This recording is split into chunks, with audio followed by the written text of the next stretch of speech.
बिहार की सियासत में इन दिनों सिर्फ एक ही चर्चा है, सम्राट का दरबार और विजय का सत्कार। जी हां, 7 मई की तारीख मुकर्रर हुई है जब गांधी मैदान की गवाहियों के बीच सम्राट चौधरी अपनी कैबिनेट का विस्तार करेंगे। गांधी मैदान सज रहा है, कुर्सियां बिछ रही है, दिल्ली से लेकर पटना तक फोन की घंटियां टन टन टन टन टन टन खनखना रही हैं। और खबर तो यह है कि बीजेपी कोटे से 12 और जेडीयू कोटे से 11 चेहरे शपथ लेंगे। चिराग की पार्टी, मांझी की पार्टी, कुशवाहा जी की पार्टी, इनको भी जगह मिलेगी। लेकिन इस पूरी भीड़ में सबकी निगाहें अटकी हैं एक चेहरे पर, वो नाम है विजय कुमार सिन्हा। वही विजय सिन्हा जो कभी नीतीश कैबिनेट में सम्राट चौधरी के कंधे से कंधा मिलाकर उप मुख्यमंत्री की कुर्सी संभालते थे। वही विजय सिन्हा जब वो स्पीकर की कुर्सी पर बैठे थे तो सम्राट चौधरी को भी एक बार झपट लगा दी थी कि ये क्या चल रहा है। फिर चला था डायलॉग, व्याकुल मत होइए, व्याकुल मत होइए।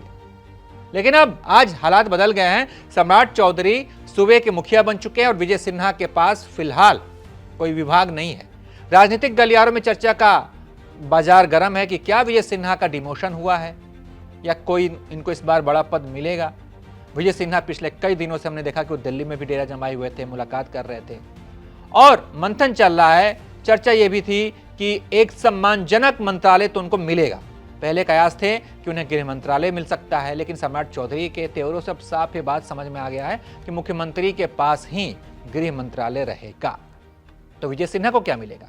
क्या उन्हें फिर से बड़ा वही राजस्व एवं भूमि सुधार विभाग थमाया जाएगा जहां अधिकारियों के साथ उनकी तनातनी सुर्खियों में रह रही थी, या फिर उन्हें नितिन नवीन वाला विभाग देकर कुछ बीच का रास्ता निकालने की कोशिश होगी? एक तरफ तेजस्वी यादव विधानसभा में तंज कसते हैं कि पगड़ी संभाल के रखिएगा सम्राट जी, विजय सिन्हा की नजर है। यह सिर्फ एक कटाक्ष है या सवर्ण राजनीति का कोई गहरा दबाव? बीजेपी भी जानती है कि अगर विजय सिन्हा को सही जगह नहीं मिली तो जो सवर्ण समाज है, जो भूमिहार वाली जो बिरादरी है, उनकी नाराजगी मोल लेनी पड़ सकती है। मंगल पांडे वाली सीट पर भूमिहार उम्मीदवार को भेजकर डैमेज कंट्रोल करने की कोशिश तो हुई है, लेकिन असली इम्तिहान तो पोर्टफोलियो के बंटवारे में होगा। तो क्या सम्राट की कैबिनेट में विजय सिन्हा फिर से पावरफुल नजर आएंगे या उन्हें सिर्फ एक मंत्री बनाकर बस ठीक है एक विभाग दे दिया जाए और संतोष करवाना पड़ेगा? क्या लगता है आपको? क्या विजय सिन्हा को कोई बड़ा मंत्रालय मिलने वाला है या सिर्फ एक कोई छोटा सा मंत्रालय या कोई मंत्री मिल जाए, या फिर हो सकता है कि कैबिनेट में भी जगह ना मिले? क्या सोचते हैं आप? अपनी राय कमेंट बॉक्स में बताइए।